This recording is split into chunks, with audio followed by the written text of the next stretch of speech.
Well, hey guys, it's great to be back to the Mending Autism Naturally, our show. And our show here is to help you figure out what to do with your children based on what we do here in our practice. So people ask me all the time, it's like, are you going to be able to cure my child? Are we going to recover my son or my daughter? What do we do? And it's like, well, every child is different. In fact, the last patient I was speaking to from Australia, this child has hyperactivity, a few word approximations, 4.5 years old, not potty trained, but just can't even sit down and eat. So working with a child like that's going to be totally different than, say, working with your child. What does recovery look like? What does ending this autistic behavior look like? And I think a good way of looking at that is the idea of how do you take care of something complex. You start with one thing at a time. How do you put a puzzle piece together, piece by piece? You just can't throw it together. And each puzzle is totally different. And I think that's why many of you have seen the bumper stickers or the attachments you put on your car with like a puzzle piece and autism written in there, because they're all different. It's a very odd diagnosis because of the fact that it's so different from child to child. When you have a right ear infection or a right lower lobe pneumonia, it's pretty similar. One 4-year-old with a right ear infection is going to be pretty similar to the next child with a right ear infection or a left ear infection. And the treatments are pretty narrow and the same, and the responses and results are usually always very, very good. There are some outliers, of course, that will need tubes and things, but what I'm saying to you is that when you have a child with autism, the first child that I see in the day is going to be totally different than the next child, and the next child. There may be some similarities. So when you look at recovery, very often I will ask the family, what do you want to see change the most? And very often, if the child is not sleeping, having a child sleep through the night is the first thing I want to do. So if I accomplish that, did I recover the child? I recovered sleeping. Did I cure insomnia? I recovered sleeping. And now the parents can move on. So when I break things down for the family, when we talk about it, especially for these children, now that I see it 18 months, 2 years of age, what I'm looking for is them entering kindergarten indistinguishable from their peer group. They're still going to have some quirks, okay, but they're going to be indistinguishable from their peer group. Sometimes we get very close and they're in there with an aide, but they are in a regular kindergarten. The older the child is, the harder it's going to be, obviously, because a lot of behaviors and habits are ingrained in the brain, kind of like a record groove, for those of you who remember records. They have these patterns of behavior that are going to be a little bit more difficult to address, but it can be. So it's a process. Now the brain doesn't change overnight, neither does the gut. So very often what we do takes a while. If I'm working on language, we don't get language the next day. So this family that I just spoke with from Australia, had hyperactivity and language. That was their biggest things. There was some spitting issues I have to take care of, okay, but we took care of the aggression. And he does tend to get ramped up with bowel movements. In other words, I saw it too, that he's getting a little bit hyper, a little bit irritable, a little more cranky, a little more grumpy, and then he has a bowel movement, and then he's fine again. So, and again, it's funny today, because today was a day of all kinds of different kids. Earlier today, I had a child who gets 50% better if he has a bowel movement and you treat the bacteria in the gut. You mean to tell me I can flush 50% of this child's autism down the toilet just by getting him to have a bowel movement every day, treat bacteria and yeast? 50% of his autistic behaviors. Is that a cure? No, but we are definitely on the way, right? Okay, so when I take a history with somebody that I've been working with, like these past two families, or somebody who's brand new, I'm going to prioritize what can I help with first. Because very often If the child's not sleeping, well, if you were a teacher and you had the opportunity to work with two children, one who was up multiple times through the night and the other one who slept the night, who do you think you're going to have a better, it's going to be obviously the child who slept through the night, okay? A child who hasn't had a bowel movement in 5 days, or a child who just had a bowel movement. It's going to be easier to work with the children who day-to-day operations are working normally. Sleep, pooping, peeing, eating. Get to the eating. We've talked about, but for my new patients out there, gluten-free and dairy-free are the first places that we go. We want to remove all of the gluten and all of the dairy. In fact, grains aren't that great for us anyway. We should be eating mainly vegetables and fruits, some protein in the form of meats or maybe lentils if we are vegans. But there's other good proteins out there as well. So you have to think about diet as a role of recovery. It's the puzzle. It's not just putting the child on an antibiotic and antifungal or just changing the diet. There are some kids that you'll read about where that's all they did. Mom will say, my kid became neurotypical after we made him gluten-free, dairy-free, and the doc gave him some diflucan, an antifungal. And those are what I call my lotto winners. You just had to do 2 or 3 things and the child's recovered. And they really are. I know these kids. They really are. A lot of our kids take a lot more. You have to just break each piece down. So we need to get them sleeping through the night. We need to change their diet and really clean it up. Now the other day I had a child who's just eating burger patties and French fries. And even the burger patties are questionable. Or even the French fries are questionable. So I have to really work on getting the child to eat. Eating is so important because of the fact that there are a lot of chemical messengers in food that tell our bodies what to do. And you can imagine if your child is on junk food, sugar, processed foods, preservatives, food colorings, the body's getting lots of signals that are really inappropriate, and the brain is going to work really inappropriately. For those of you out there who have children who have very limited diets and they're carb, how would you like to eat what your child eats for a month? How do you think you would feel? Be able to operate, think, sleep, have bowel movements if you ate just what your child eats? It's pretty horrific. So we really have to work on fixing their ability to see food normally. Remember, we've talked about this before, autism is an abnormal response to an everyday stimuli. And the more abnormal responses you have, the more, I'll just say it, more autistic you are.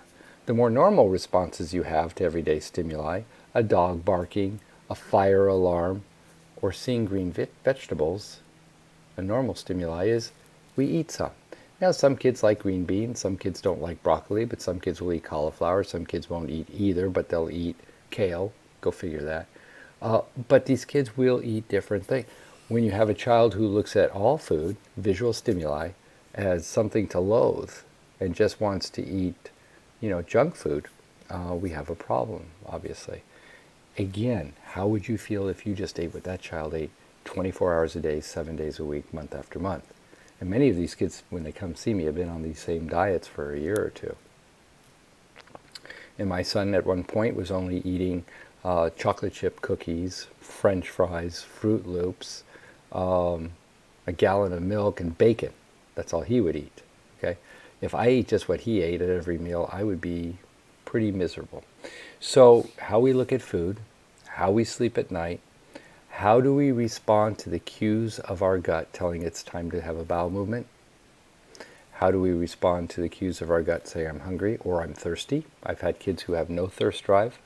So when you say to me, what does recovery look like in these children? As you can see, it's very, very complicated.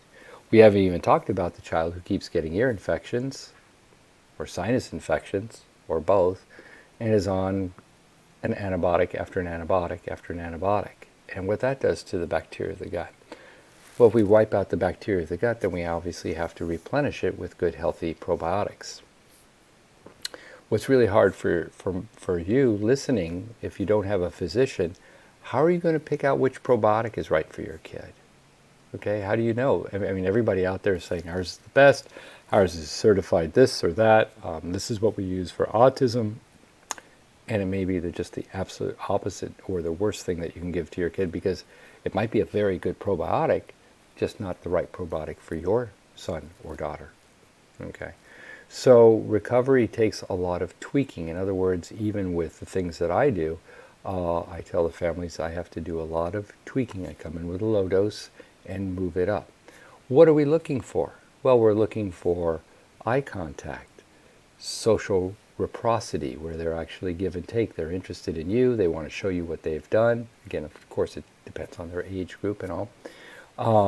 We're talking about affection. We're talking about non-aggression. We're not talking about anxiety anymore. Being sad.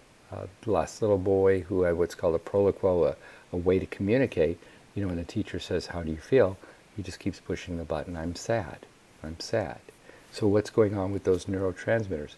So when you say to me, how do you cure or how do you recover a child? Look at all the different things that our children come to the clinic with that I have to address. And for one child, it's going to be totally different than the others. So be careful when you read out there what you need to do for each of the children. All right, so recovery in a nutshell then is taking each daily activity and trying to make it as close to normal as possible. Pooping, peeing, sleeping, eating, response to less preferred activities, transitions, okay? These are words that you've heard about. Sometimes you tell the child no, what happens?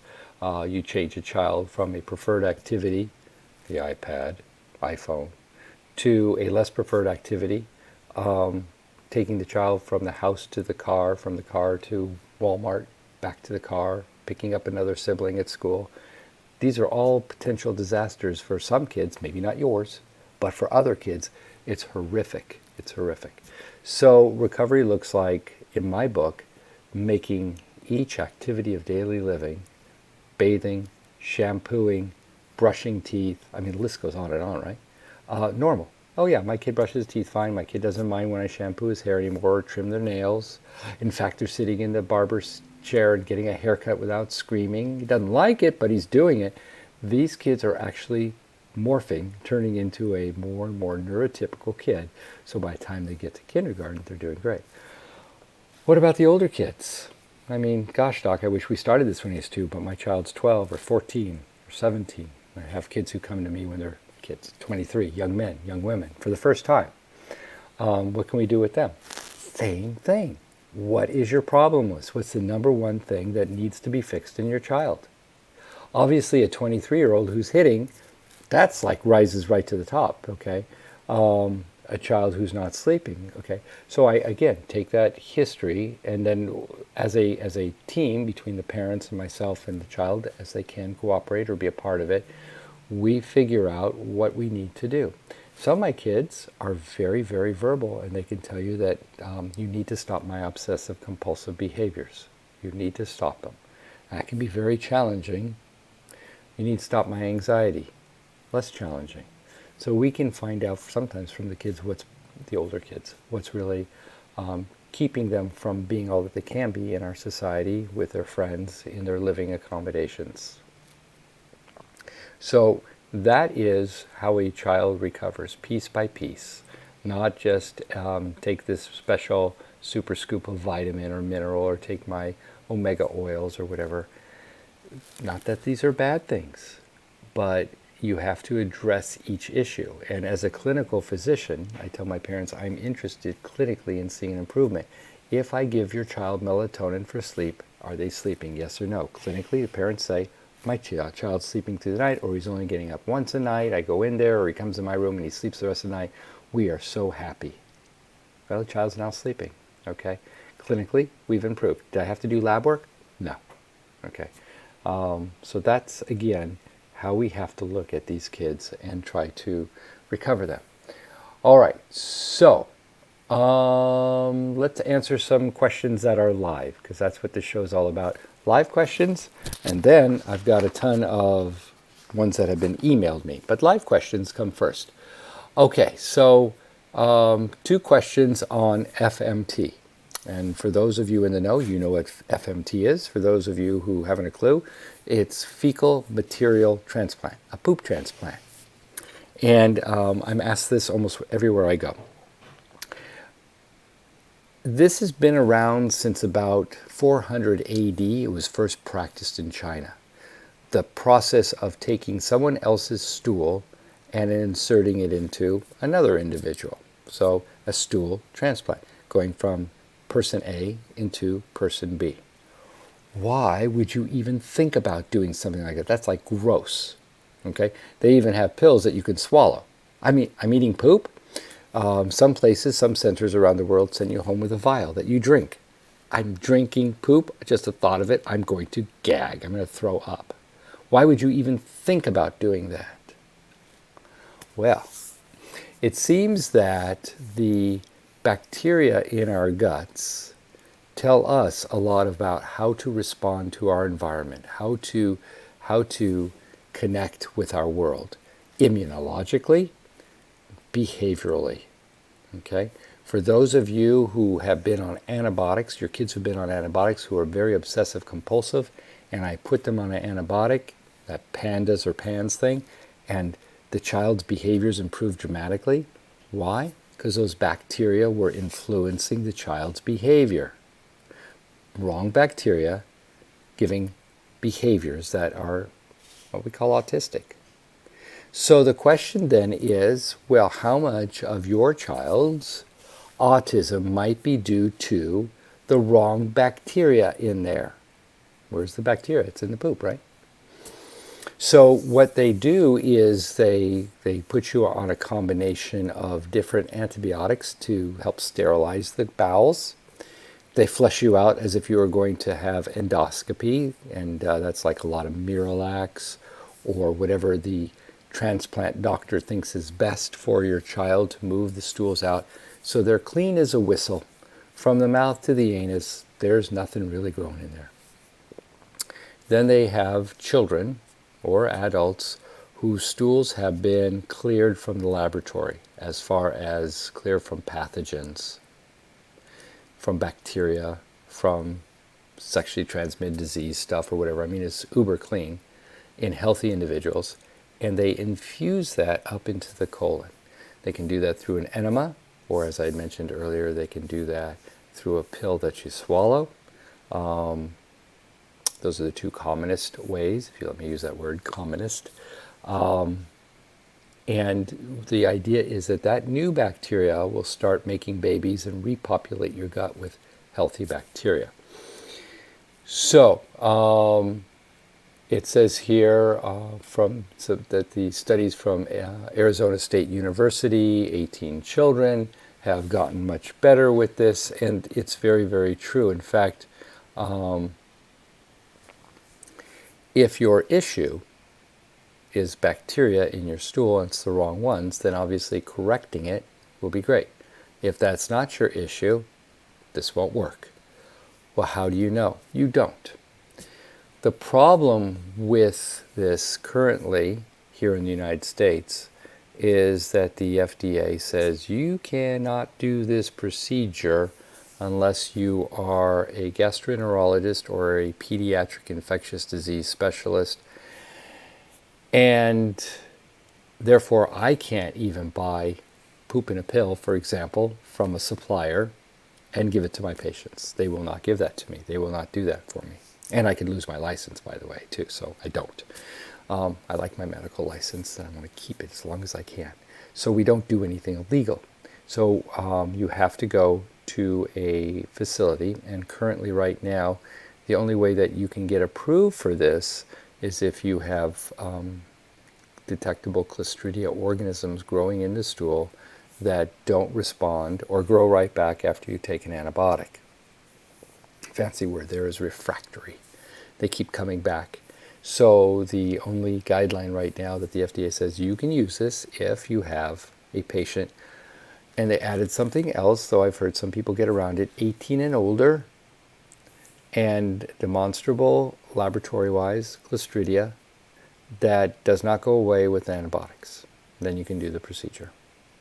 So there is the problem. So some people are going out of the country to get this done because other areas are less, they have less rules and regulations on doctors on doing this procedure. And the next question obviously then, is it working for those patients who have done that? The patients that I have that have done that benefit, okay? But we've already determined that they are bowel kids. In other words, every time I put the kid on an antibiotic, flush them out, they do great. The problem is they regrow the bad bacteria. That led other doctors to come to the conclusion that these bacteria are hiding. They're hiding under a biofilm, and the biofilm insulates them from the antibiotic. So as soon as the antibiotic's gone, they poke their heads out of the biofilm and see the coast is clear, and then they start making babies and repopulate the gut. So that's one idea that they keep coming back. So you get rid of the biofilm, you get rid of the bacteria, you completely clean them out with like a ton of Miralax or Go Lightly or whatever the product they use, and then you instill new bacteria, and then you keep retaking it depending on different protocols for a month. That's when you go home with a little vial you put into a smoothie or whatever. Sounds gross. And that's all about the FMT. So I think it is a up and coming superstar for many of our children, a protocol, a procedure, an intervention that is going to really help a lot of kids on the spectrum. But nothing works on every kid on the spectrum because, like I said in the beginning of our talk, this is something new. So that's a great question. Another question came in with FMT. Okay, and so fecal material transplant. Can probiotics do the same as FMT? No. That's a very good question, though. It's an excellent question because probiotics, the way they are marketed is they are replacing bacteria in your gut that you should have, like lactobacillus. We know, and this might be generous, 1/100th of what's going on in the gut, which they call the microbiome. We may know 1% of what's going on in the gut. Your gut, your healthy gut, knows 100% of what's going on in the healthy gut. So what we're doing is we're taking somebody who's got a really super healthy gut, all the bacteria, perhaps some parasites in there and whatever, and we're putting that in there and saying take over. Studies have shown that people who are overweight have different microbes growing in their gut. People who are diabetics have different microbes growing in their gut. And if we change those microbes, can we make a person who's overweight thin again? Okay, because they don't have the same cravings, they don't have the same behaviors. Remember, the whole idea is, does the microbiome of the gut influence our behaviors? And I'm going to tell you yes. And those parents who have kids who are totally different when they're on antibiotic and totally worse when they're off the antibiotic will tell you, man, when they're constipated or when they have the wrong bacteria in their gut, they are difficult. But as soon as we do that, and I had one earlier this week, a ton of their autistic behaviors just go away. Problem with the psychiatrist is he wants to throw, and I mean this lovingly, say Prozac at everything. You don't take Prozac for a urinary tract infection. You don't take Prozac for a broken ankle. And you don't take Prozac if you've got bad bacteria growing in your gut, a microbiome that's not working properly. So that's the wrong approach. But that is the medical approach, that if there are behaviors, it is psychiatric in nature. And I'm saying there are a few kids who that is true. Tends to run in the families. Like earlier this week, I had a child who is very obsessive compulsive that I'm having a hard time figuring out. Mom is obsessive compulsive, and her mom is obsessive compulsive, and mom's brother is also OCD. So there is a genetic component, and you put that on top of autism, and we got a problem. That kid's not going to necessarily benefit from a microbiome transplant, a fecal matter transplant. So the next question is, I thought antibiotics were bad. Okay? Indiscriminate use of antibiotics is bad, okay? But if you have a bacterial ear infection and you're 100 and got a 103-degree temperature, and if you don't treat it, you're going to die, you're going to tell me an antibiotic is bad? Okay? Remember, a miracle from war was penicillin, because soldiers who got wounded were going to die of bacterial infections. If you have a bacterial infection and your body cannot contain it and take care of it on its own, then, and natural things don't have the horsepower to get it done, then antibiotics are very, very beneficial. I thought general anesthesia is bad. It is. But if you have appendicitis and the surgeon needs to take out your appendix, please take the general anesthesia. You do not want to do that awake. Okay, that's kind of like medieval stuff. Okay, think of Braveheart. It's not going to work. So anyway, you need to be very careful. Ruling out everything is bad. People say that vaccines are bad. I had a child playing with a bat, not a baseball bat, a flying bat. They have rabies. Okay. My first month or two in private practice, I had a child who played with a bat and they died 2 weeks later of rabies. Okay, that child went and got a rabies vaccine and fortunately survived and didn't get rabies. So we have to be very careful about absolutes in medicine. Okay, so yes, antibiotics are bad, but if you target them and you watch the kids very carefully, they can be very, very beneficial. The other side of the coin is this, guys. The safest thing to do is always nothing. The safest thing to do is nothing. But if you do nothing, you have no opportunity to help your child down the road of recovery. You have to do something. Everything that I do has a risk for side effects. Even a cup of coffee can cause insomnia in some people. They can't go to sleep. A cup of coffee can cause heart arrhythmias in some people. Anxiety. A cup of coffee. So if a cup of coffee has side effects, you can imagine anything and everything that we do. Even the things that you've heard about, like B12 shots or whatever, can have side effects. I've had kids get B12 shots and get hyper. I've given omega oils to kids and they become hyper and irritable and aggressive and teeth grinding. Anything can cause problems. But we're on a road to make our babies better and not just let things stay at the status quo. If you were into letting things stay at the status quo, you weren't watching this anyway. All right. Let's see here. We got in the study I read that 2 participants were non-responders and they found out that one of them had a phage population that didn't recover after antibiotics and FMT while the others did.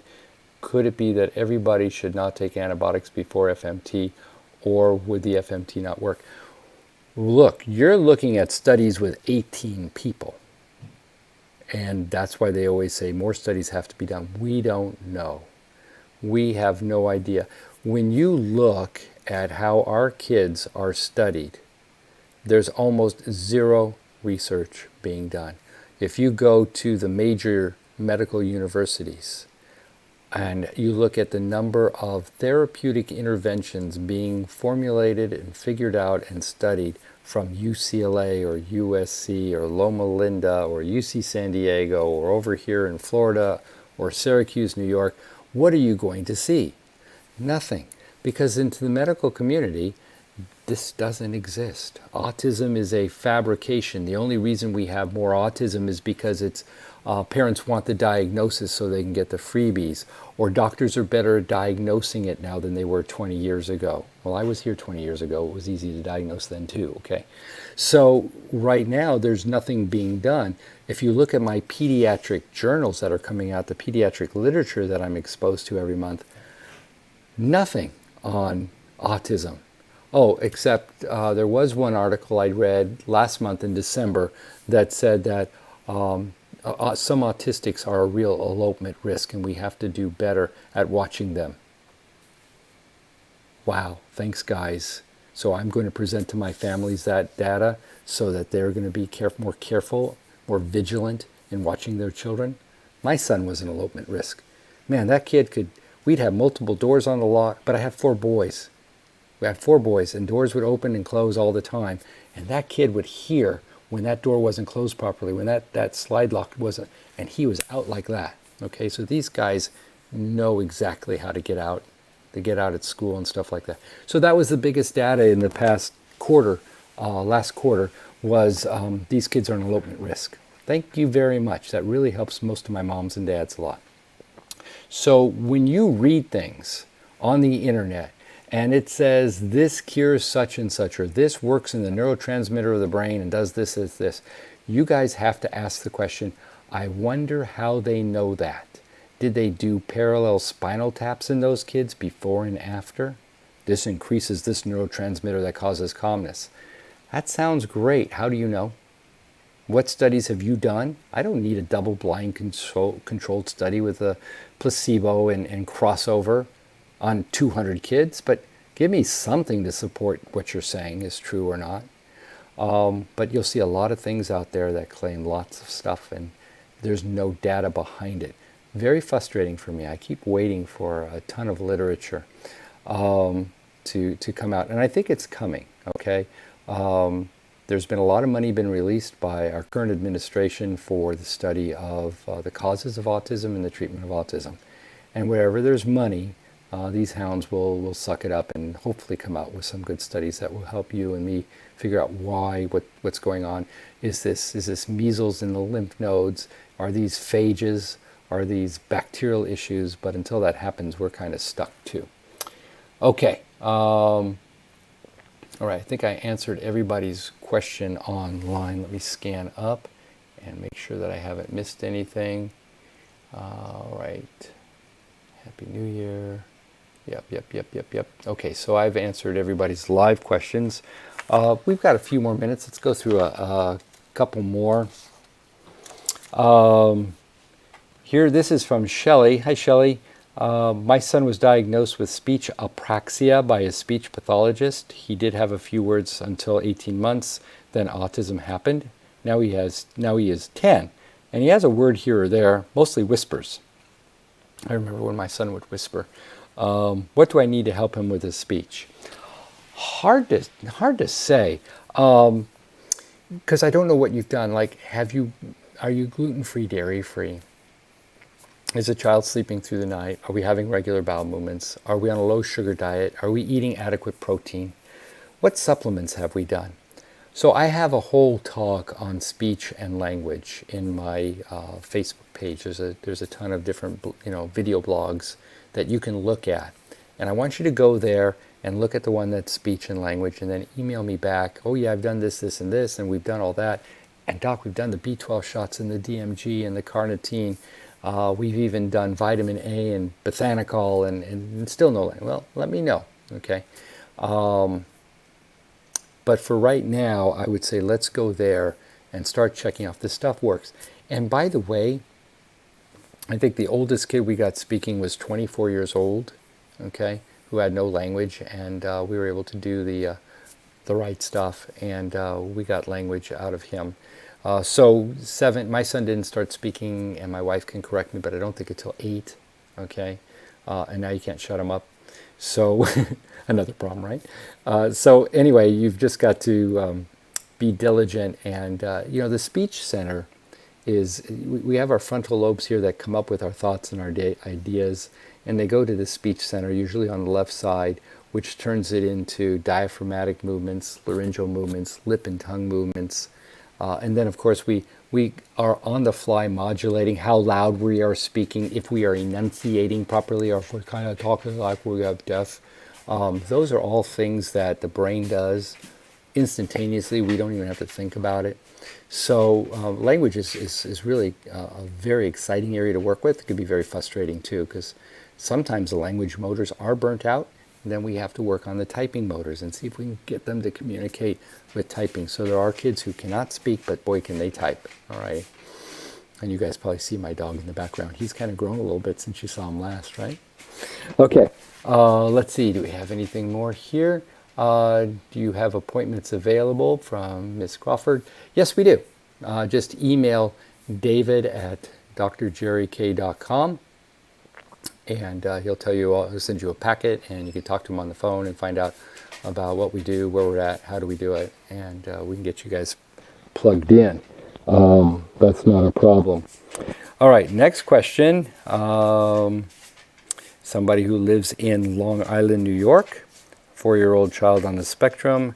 how coffee can sometimes help kids. One day my son became very aware of speech and improved right after eating a GFCF cupcake, and one of its ingredients was coffee. Coffee cupcakes? I am there. You let me know where you're at. I'm going to come get one. So I would like to try incorporating some into his meal. How would you suggest that? Not sure if I should brew, add to pancakes, mini cupcakes, and sprinkles. Caffeine is a great product, very natural, very safe to use, and we can actually use it in premature infants. The caffeine can actually stimulate them to remember breathing. Okay, so very small infants, premature infants may forget to breathe. We call it apnea, and actually giving them caffeine, IV, they don't get a cup of coffee, guys, will actually remind them to breathe, and they do very, very well with that. Caffeine stimulates the frontal lobes via dopamine, and caffeine basically stimulates the release of dopamine. That's why for those of us who love coffee, the feel-good drug dopamine starts with hearing that coffee pot brew, the smell of coffee, the aroma of coffee. It's like when I go into Target and there's a Starbucks, it's like, oh, it smells so good. That's the dopamine. Holding the cup of coffee. Don't talk to me until I've had my first cup of coffee. That'd be like my wife. But caffeine stimulates, and I use that if I have to go to a drug for focus and concentration. I'm going to start with caffeine. Okay, so my family's in Italy where espresso and children go hand in hand. I will say, let's give them an espresso. But we have caffeine drops, and we have caffeine sodas, not Red Bull. Okay, but we have caffeine, different ways of giving caffeine. So you can experiment with that. I think a better way to do it, though, would be using caffeine drops, so you can actually measure amount, how much that you're giving them, like 25 milligrams, 50 milligrams, depends on the child's age and weight. So that's a very good question. Let's see here. See if I've got time for one more. It's getting a little bit later, but we'll do one more. My son is 2.5 years old and currently nonverbal. He's on a GFCF diet, along with methyl B12, methyl tetrahydrofolate, carnitine, carnosine, again B12 every day. However, his urine several hours is reddish pink. So that reddish pink means we're giving him a lot of B12. We've saturated all his sites, and he's actually peeing out the B12. The B12 injectable is a magenta color. It's a natural magenta color, so when we exceed our body's ability to absorb it, we pee it out and it becomes kind of red. But I'm assuming that I probably want to do since I don't know you, I probably want to make sure that there's not blood in the urine, guys. So I would work with whoever your doctor is, to work with them on that, to make sure that what you're seeing is Crayola magenta and not blood, because that would be silly to miss. Okay, that's what I would do if he was coming to my clinic. I read this may be a sign not absorbing it properly. I don't know if it's necessarily absorbing it properly, or if we just exceeded his body. I mean, we maxed out what we're giving him. So I don't know how much you're giving or anything. You just basically said, the doctor said, well, let's give him more. Let's give it every night or every other night. And you've just exceeded his body ability to manage it. Remember, we're not absorbing it through the gut. That's what the whole idea behind a B12 injection. We're bypassing the gut. So whatever you give to him, it's absorbed. It's in there. It's just the body may not be able to utilize it, so it transports it to the kidney, and out it goes. Okay. All right, so that was that question. I would probably consider, if we're still not speaking and we're on all of this, I don't see... I would probably add leucovorin. If this was a patient here in my clinic, I would add leucovorin. And I would add phosphatidylcholine, and even consider memantine, which is a prescription drug, if this was a patient in my office.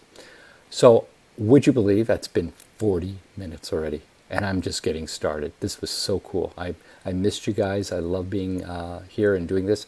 Next week, I'm going to be up in Tennessee visiting my son, so I'll be back the following week, and I will see you then. Between now and then, love your kids, take some time for yourself, and we'll talk to you soon. Bye-bye now.